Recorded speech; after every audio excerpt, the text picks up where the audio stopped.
এতিয়া আমি শিকিম লং আৰু শৰ্ট ঠিক আছে ইয়াত চোৱা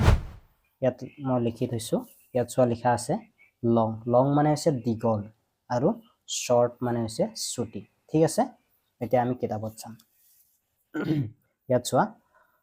লং মানে মই কি কৈছিলো লং মানে কৈছিলো দীঘল চোৱা এই অবজেক্টতকৈ দীঘল হয়নে সো হেতু কাৰণে ইয়াত লিখা আছে লং ঠিক আছে আৰু এই অবজেক্টটো সৰু ঠিক আছে এই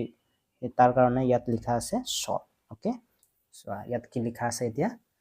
write L for long and S for short object ঠিক আছে এতিয়া সো ইয়াত দুখন ট্ৰেইন দিয়া আছে ওকে ইয়াত কি কৈছে যোনটো ট্ৰেইন দীঘল হ'ব সেই ট্ৰেইনখনত আমি L লিখিব লাগিব আৰু যোনখন ট্ৰেইন সৰু হ'ব অৰ্থাৎ যোনটো অবজেক্ট সৰু হ'ব সেই অবজেক্টত আমি S দিব লাগিব ঠিক আছে এতিয়া চোৱা এই ট্ৰেইনখন আমি নিশ্চয় দেখা পাইছো যে এই ট্ৰেইনখন ইয়াৰ তুলনাত দীঘল হয়নে লং অৰ্থাৎ লং সো এইটো আমি L দিব লাগিব ঠিক আছে L দিব লাগিব ওকে এতিয়া এইটো ট্ৰেইনৰ তুলনাত এই ট্ৰেইনখন সৰু হয়নে অৰ্থাৎ শৰ্ট অৰ্থাৎ চুটি ঠিক আছে তো এই ট্ৰেইনখনত আমি কি লিখিব লাগিব S লিখিব লাগিব ঠিক আছে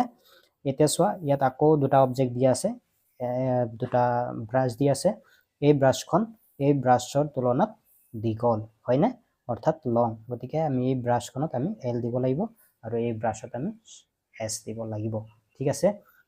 ইয়াৰ উপৰি আমি এটামান উদাহৰণ চাও তেতিয়া তোমালোকে ভালকে বুজি পাবা ঠিক আছে এতিয়া চোৱা ইয়াত মই এটা পেন্সিল আঁকি লৈছো ঠিক আছে ইয়াত পেন্সিলটো চোৱা